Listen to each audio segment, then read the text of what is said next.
गुरु और चेले की कहानी अंत तक जरूर सुने।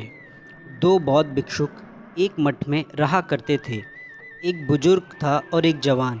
यह गुरु शिष्य की जोड़ी एक दिन किसी नगर के सफ़र के लिए निकले। यह दोनों जिस नगर के लिए जा रहे थे उस नगर के प्रवेश पर एक बड़ा सा गेट था। यह गेट शाम को एक निश्चित समय पर बंद कर दिया जाता था। इन दोनों को उस नगर में बहुत ज़रूरी काम था, इसलिए वह किसी भी तरह गेट बंद होने से पहले उस नगर तक पहुंच जाना चाहते थे। लेकिन सिर्फ समय ही उनके लिए एक बाधा नहीं थी, एक और बड़ी बाधा थी इस नगर के रास्ते में आने वाली नदी। दोनों गुरु शिष्य बड़ी जल्दी में अपने सफ़र को ख़त्म करना चाहते थे। दोनों बड़ी तेज़ी दिखाते हुए उस नदी तक पहुंच गए, जिसे पार करके उन्हें नगर के उस गेट तक पहुंचना था।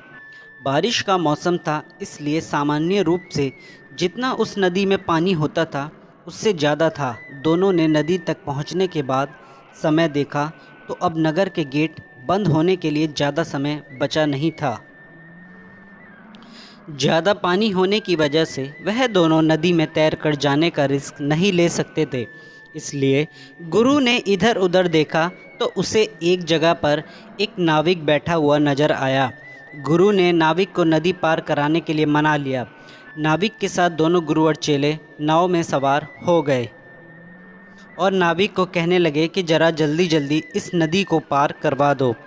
नाविक जरा अलग ही किस्म का शांत स्वभाव का आदमी था। नाविक बोला, जल्दी में कोई किसी मंजिल तक नहीं पहुंच सकता, जो भी होगा आराम से होगा। गुरु और चेले ने नाविक से कहा कि आराम से हम जाएंगे तो उस गेट के बंद होने से पहले नहीं पहुंच पाएंगे। नाविक बोला, आराम से जाओगे तो ही पहुंच पाओगे, जल्दी करोगे तो नहीं पहुंच पाओगे। नाविक अपनी गति से बिना उनकी बात सुने उन्हें किनारे तक ले गया। किनारे पर आते ही गुरु और शिष्य ने बहुत जल्दबाजी दिखाई और वह गेट की तरफ दौड़ने लगे। नदी के किनारे से गेट तक का रास्ता बड़ा पथरीला और झाड़ियों वाला था। जल्दबाजी में बूढ़े बौद्ध भिक्षुक का झाड़ियों में पैर फंसा और वह गिर गया। गिरते ही पत्थर से उसके सिर पर घाव बन गया और काफ़ी खून बहने लगा। शिष्य ने जो आगे निकल चुका था वापस आकर अपने गुरु को उठाया और उनका घाव साफ किया। उन्हें बिठाया, तब तक नगर का दरवाज़ा बंद हो गया। अब उन्होंने उसी नाविक को मदद के लिए बुलाया और उसकी झोपड़ी में जाकर रात बिताने की व्यवस्था की। जब गुरु को थोड़ा अच्छा महसूस हुआ तब नाविक ने उससे कहा कि आप लोग मुझसे ज़्यादा ज्ञानी हैं, लेकिन मेरे थोड़े से ज्ञान पर, जो मैंने किताबें पढ़कर नहीं बल्कि अनुभवों से पाया था, आपने ध्यान नहीं दिया।